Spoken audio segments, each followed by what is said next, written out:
Why does Jesus rest? Do you ever feel anxious about everything going on during the week? Or do you wish you had more time for the people in your life? If so, you're in good company. Life often seems to demand for us to be busy. But Jesus invites us to a different, and better, way of living. Check out this surprising passage from the life of Jesus. Yet the news about him spread all the more, so that crowds of people came to hear him and to be healed of their sicknesses. But Jesus often withdrew to lonely places and prayed. Luke 5:15-16 NIV. Think about what this passage is saying. People wanted to hear Jesus speak and receive healing, yet Jesus chose to walk away so he could rest.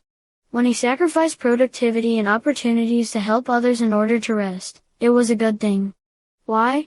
We can only be as helpful as we are healthy. So like Jesus, we can set boundaries with our time and purposefully slow down.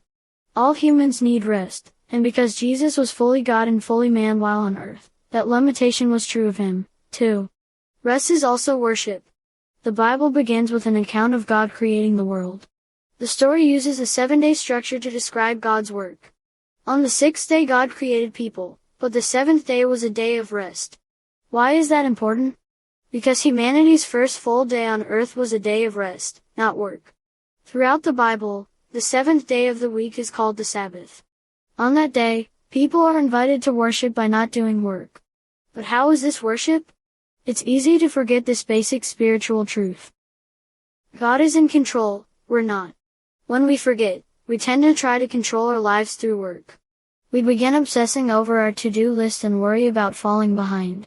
When we choose to take a break from our tasks and to-do lists, we're making a declaration that late tasks, unfolded laundry, and unread emails don't threaten God's plan for the world. That's why the Sabbath, a time devoted to rest, is worship. You might work long hours and have people who depend on you. Don't feel guilty if you're not able to take a full day off each week to rest. Instead, find moments to rest when you can. Jesus did the same. Once, when he was tired, he simply sat down by a well. Another time, he took a nap in a boat. Challenge. So, what about you? How might you add rest into each week, and how might you add rest into each day? But so much the more went there a fame abroad of him, and great multitudes came together to hear, and to be healed by him of their infirmities. And he withdrew himself into the wilderness, and prayed.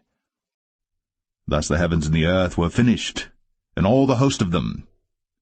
And on the 7th day God ended his work which he had made, and he rested on the 7th day from all his work which he had made.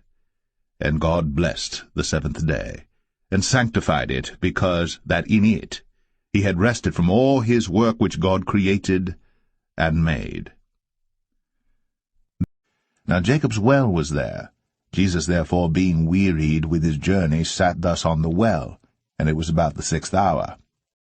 And when he was entered into a ship, his disciples followed him, and behold, there arose a great tempest in the sea, insomuch that the ship was covered with the waves. But he was asleep. The Lord is my shepherd. I shall not want. He maketh me to lie down in green pastures. He leadeth me beside the still waters. He restoreth my soul. He leadeth me in the paths of righteousness for his name's sake. Yea, though I walk through the valley of the shadow of death, I will fear no evil, for thou art with me. Thy rod and thy staff, they comfort me. Thou preparest a table before me in the presence of mine enemies.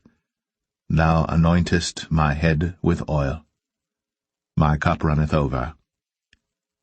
Surely goodness and mercy shall follow me all the days of my life, and I will dwell in the house of the Lord forever.